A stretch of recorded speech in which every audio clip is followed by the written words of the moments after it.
Hi, my name is Joelle, and welcome to my presentation for my PYPx. A fun fact about me is that I like to draw characters. Did you know that corruption is common in Indonesia? From the bottom to the top chain in governments, there are always cases of corruption in Indonesia. Frauds are quite common too in Indonesia, but Indonesia is still the 100th most corrupt country, meaning that there are even more corrupt countries in the world. I chose political justice and corruption to be my SEG because corruption is a big problem in countries, and in my opinion, political justice helps prevent it.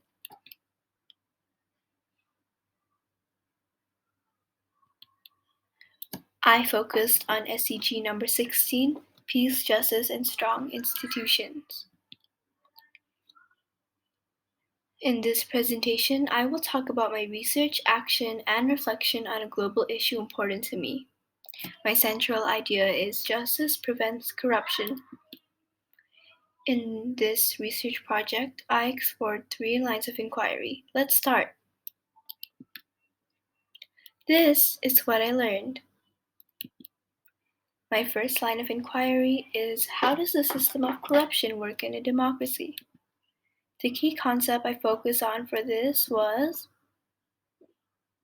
function. How does it work? The questions I had was what is corruption? What is a democracy? How does corruption affect the country?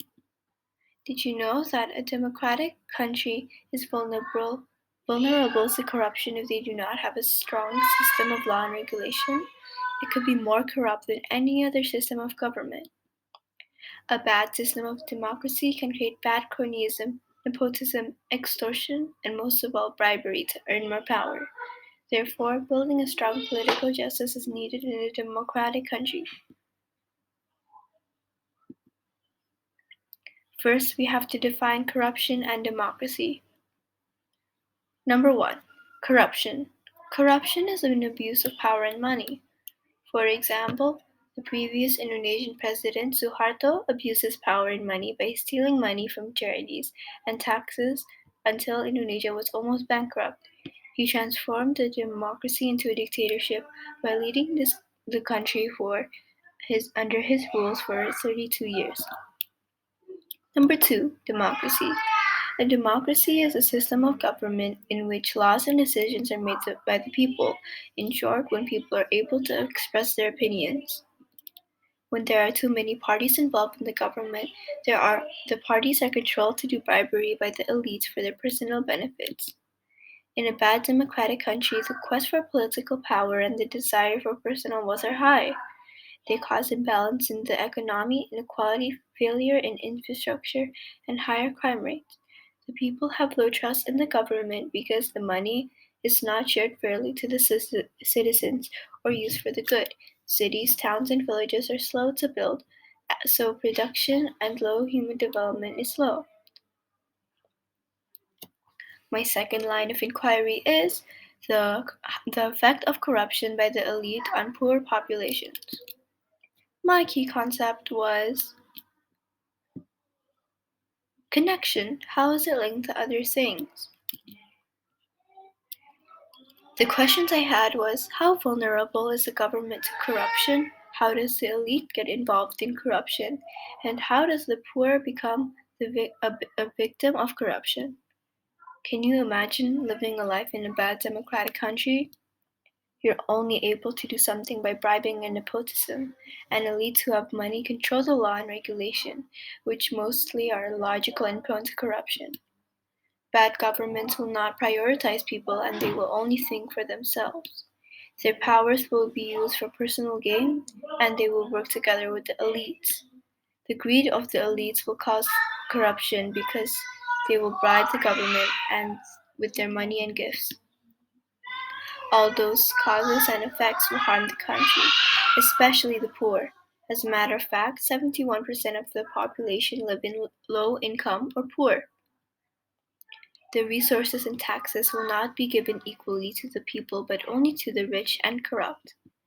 Again, poverty, loss of trust in the government, human violations, and armed conflict will appear in the country if those kinds of things happen. People will rebel and create the will of changing the government. My third and final line of inquiry is, how is political justice different from other types of justice, and how does it prevent corruption? This relates to the key concept of, how is political justice different from other types of justice, and how does it prevent corruption? The questions I had was, what is political justice? How can political justice help prevent corruption? We have to be brave and grateful for our country. Like most of our great philosophers and thinkers, they will always say, people power the power of people. The answer to all the above worries is political justice. Political justice is when you are able to vote freely without being discriminated against because of your race and religion. It provides equal political rights to all without discrimination, such as right to vote, right to contest elections, and right to form political parties. It is different from other types of justice because it controls the judicial process by gaining or eliminating political power or influence. It involves the court of law and the military. Therefore, it controls mostly the law and regulation of the government. Political justice helps prevent corruption by making voting fair for everyone, and it also means that people are watching and observing their own actions and government. Since political justice is about strong enforcement of law and orders, the government, especially the People's Representative Council, have to be assembled to create a good, stable government system. Therefore, the people will get justice.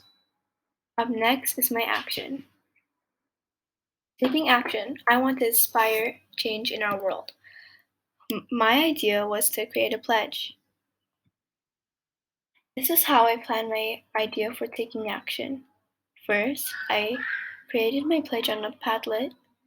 Second, I promoted my action by creating my poster, hanging it up on the lobby, and promoting it to different classes. Then it was the hard part. The, the hard part was the hard part of my action was changing my ideas. My pledge was originally supposed to be PYP5, PYP1, asking who their parents vote for. Example, if they voted for a government who supports corruption or who prevents corruption. But then I realized that it was too complicated to ask their parents.